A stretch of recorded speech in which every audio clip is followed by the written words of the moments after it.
വേതന വർധനവ് ആവശ്യപ്പെട്ട് ജൂബിലി മിഷൻ ആശുപത്രിയിലെ നഴ്സുമാർ നടത്തിവന്ന സമരം അവസാനിപ്പിച്ചു. മാനേജ്മെന്റുമായി നടത്തിയ ചർച്ചയിലാണ് സമരം താൽക്കാലികമായി അവസാനിപ്പിക്കാൻ തീരുമാനമായത്. വിവരങ്ങളുമായി സാരംഗ് കൂടി ചേരുന്നുണ്ട്. സാരംഗ്, ഇപ്പോൾ ഈ ജൂബിലി മിഷൻ ആശുപത്രിയിലെ നഴ്സുമാർ നടത്തിവന്ന സമരം അവസാനിപ്പിച്ചിരിക്കുകയാണ്. വേതന വർധനവ് ആവശ്യപ്പെട്ടായിരുന്നു സമരം നടത്തിയത്. ഇപ്പോൾ മാനേജ്മെന്റുമായി നടത്തിയ ചർച്ചയിലാണ് ഒരു തീരുമാനത്തിലെത്തിയത്.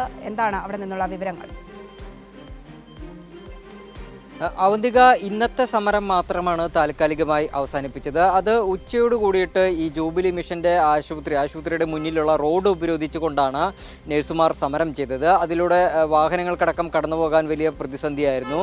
എന്തായാലും ആ സമരം താൽക്കാലികമായി അവസാനിപ്പിച്ചു. പക്ഷേ എങ്കിൽ പോലും അവർ ഇപ്പോഴും സമരപ്പന്തലിൽ സമരം തുടരുക തന്നെയാണ്. ഈ അവരുടെ വേതന വർധനവ് നടപ്പിലാക്കുന്നതുവരെ സമരം തുടരും എന്ന് തന്നെയാണ് അറിഞ്ഞിട്ടുള്ളത്.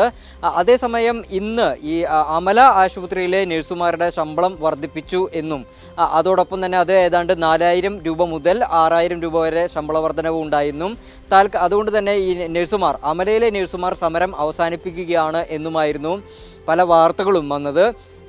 എന്നാൽ ഇതിൻ്റെ അടിസ്ഥാനത്തിൽ കുറച്ച് കഴിഞ്ഞപ്പോൾ തന്നെ പിന്നീട് ഈ മാനേജ്മെന്റ്, അമലയിലെ തന്നെ മാനേജ്മെന്റ് രംഗത്തെത്തുകയായിരുന്നു.